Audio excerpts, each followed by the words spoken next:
Hello दोस्तों, आज हम आप लोगों को क्लास 10 में पूछे जाने वाले महत्वपूर्ण वस्तुनिष्ठ प्रश्न जो 2022 के एग्ज़ाम के लिए बहुत ही महत्वपूर्ण है बताने वाले हैं। जैसे दिया हुआ है, पहला क्वेश्चन 3+2√5 कैसी संख्या है। तो 3+2√5 कैसी संख्या है? परिमेय है, अपरिमेय है, दोनों हैं, कोई नहीं। देखिए, अगर एक परिमेय हो और एक अपरिमेय हो तो परिमेय और अपरिमेय का जोड़ हमेशा अपरिमेय ही होता है, इसलिए क्या होगा इसका आंसर? बी होगा। पाई कैसी संख्या है? तो पाई एक अपरिमेय संख्या है। पाई क्या है? एक अपरिमेय संख्या है। उसके बाद 17/8 35/50 का दशमलव प्रसाद शांत होगा या अशांत होगा? बहुत ही आसान है। 17/8 को हम लोग 17/2 का क्यों लिख सकते हैं? 5 पर पावर 0 और 2 और 5 जहाँ दिखाई दे हम शांत हो जाता है। और 35/50 को भी हम देख लेंगे। 35/50 को 5 सत्ते 35, 5 दहा 50, इसको तोड़ेंगे तो हो जाएगा 7/2 गुने 5। इसमें भी 2 5 मिल गया। इसका मतलब है कि यह दोनों दिया हुआ क्या है? शांत है। अगला क्वेश्चन में आते हैं, निम्न में कौन बहुपद है? तो 1/x हम जानते हैं, जो बटा में हो, माइनस में हो, रूट में हो, अगर चर मान तो वह कभी भी बहुपद नहीं होगा। तो ये भी नहीं होगा, बटा में है, माइनस में है तो नहीं होगा, ये रूट में है तो नहीं होगा। इसका मतलब डी होगा। इसका मतलब क्या है? डी होगा। यही मेरा 3x² + 2 आंसर सही है कि यह बहुपद होगा। हम लोग अगला पन्ना की तरफ बढ़ेंगे, अगला क्वेश्चन की तरफ बढ़ेंगे। निम्न में कौन बहुपद नहीं होगा? कौन बहुपद नहीं होगा? देखिए, आरोही अवरोही क्रम में है, इसका मतलब है बहुपद होगा। √2 जो है यह चर मान नहीं है, इसलिए यह बहुपद है।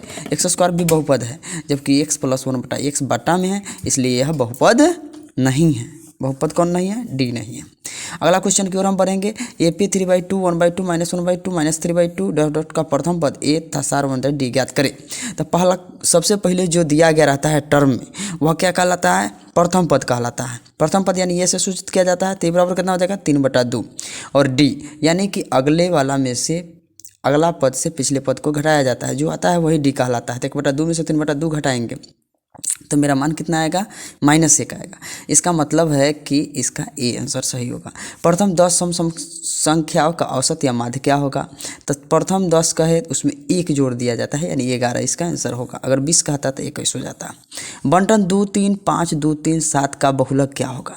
देखिए, 2 3 सेम से मिल रहा है। ऐसा सेम से मिले तो दोनों को जोड़कर 2 से भाग करा देते हैं। तो 2 3 5 5 का दिया कितना होता है? 2.5। यही मेरा आंसर होगा।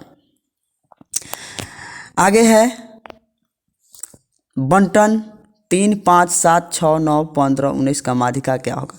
देखिए, यह आरोही अवरोही क्रम में सजा हुआ है, यानी क्वेश्चन में ही दिया, इसलिए हमको सजाने की जरूरत नहीं है। अगर नहीं दिया रहता तो हमको पहले आरोही अवरोही क्रम में सजा लेना पड़ता।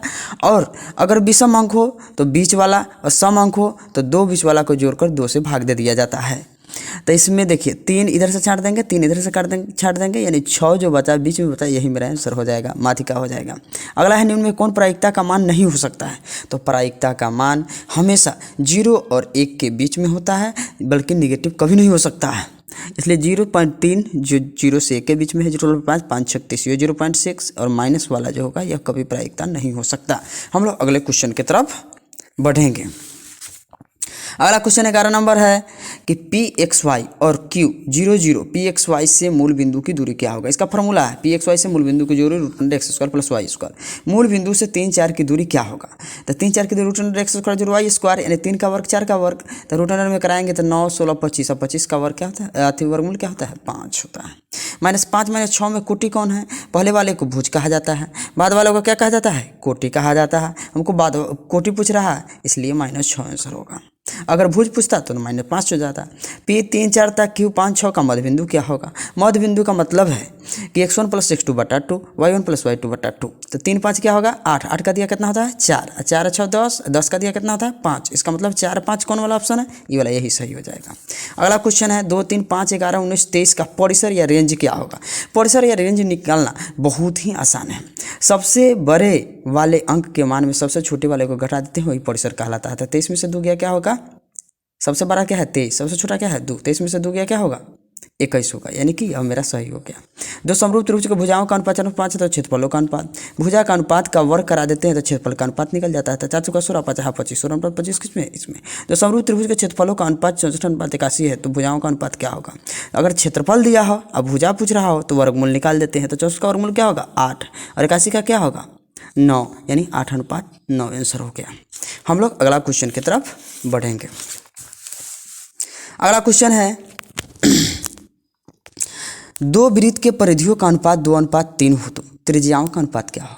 अगर परिधि का अनुपात दिया हो और त्रिज्या का अनुपात पूछ रहा हो तो हम लोग एक चीज़ जानते हैं, इसका होता है 2πr परिधि होता है, और इसका भी होता है r1 बराबर 2πr2। तो इसको देखिए 2π कॉमन हो गया, ये कट गया, यानी जो r का मान दिया गया है तो वही आंसर हो जाता है। तो 2:3 है तो 2:3 होगा।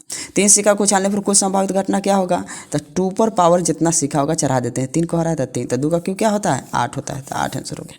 3 पासा का कहेगा तो 6 पर जितना कहेगा उतना चढ़ा देंगे। 3 पासा कह रहा है तो 3 चढ़ा दिए, 2 कहता था 2 चढ़ा देते हैं, तो 6 का क्यों कितना होता है, 216, यही आंसर हो गया मेरा। अगला क्वेश्चन कहता है 6 सेमी भुजा वाले घन को 2 सेमी भुजा वाले कितने घनों में विभक्त किया जा सकता है। देखिए यह बहुत आसान है, इस तरह का क्वेश्चन परीक्षा में हमेशा पूछा जाता है। घन की संख्या बराबर हो जाएगा 6 × 6 × 6, बड़े घन का आयतन बटा छोटे घन का आयतन, 2/3 6, 2/3 6, 2/3 6, यानी 3 × 9 = 27, यही आंसर हो गया। अगर वीडियो अच्छा लगे तो लाइक, सब्सक्राइब और शेयर करना न भूलें।